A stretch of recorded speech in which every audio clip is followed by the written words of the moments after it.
So yan, hello mga kabukid, magandang umaga sa inyo lahat. So tapos na tayo magpakain sa ating mga alaga mga kabukid. So yun lahat na yung ating mga alaga ngayon. So hindi ko sinama na ipakita sa inyo yung ating mga papisa at yung mga bagong pisa natin doon sa brooder na nasa 15 days na. So ito mga kabukid, yung sa likod ko, ito yung ating ibibinta ngayon sa buwan ng February.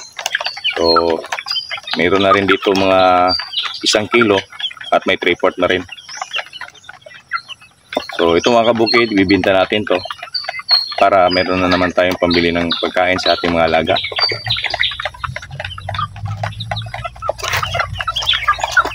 So ito mga kabukid, tingnan nyo. Ito yung ating 2 months and bali 2 buwan at kalahati na siya. So malaki na to na klase na breed ng ating upgraded native chicken. Duda ko dito mga sobra na to ng 1 kilo. Yan o, malaki ng katawan niya. Yan mga kabukid. So malapit natin yung ibinta. Kumbaga pwede na nga natin ibinta ngayon.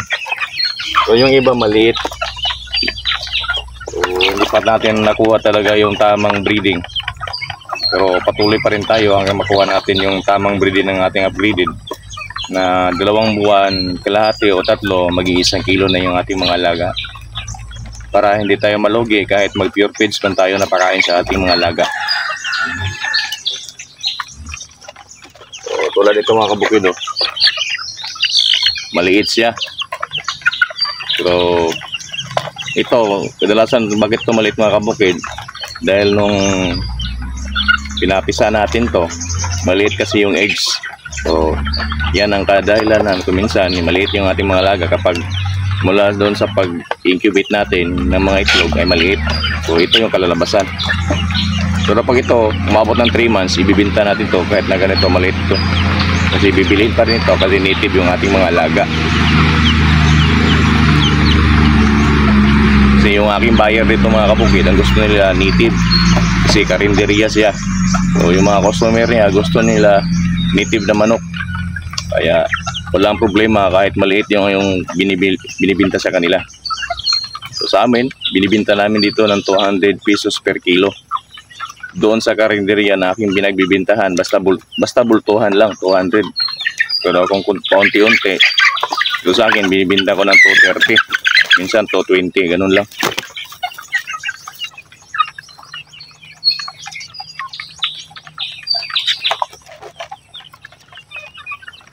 Meron din dito mga kabukid,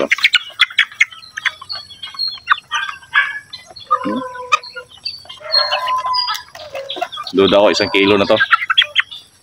Ganito kalaki yung 1 kilo mga kabukid. Lakas niya, malusog. Yan. So tingnan natin kung kita ba tayo dito sa pag-alaga ng native chicken.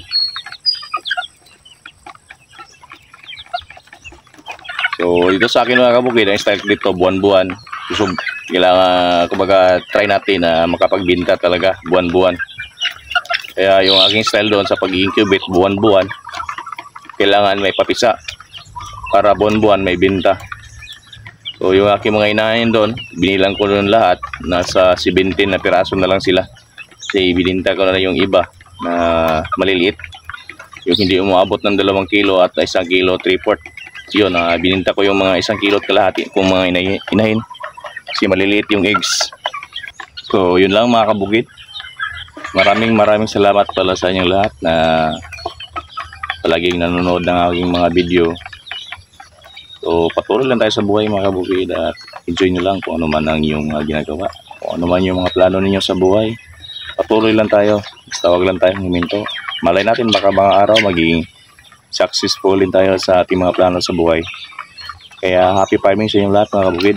See you in my next video mga kabukid. Bye bye. Hanggang sa susunod.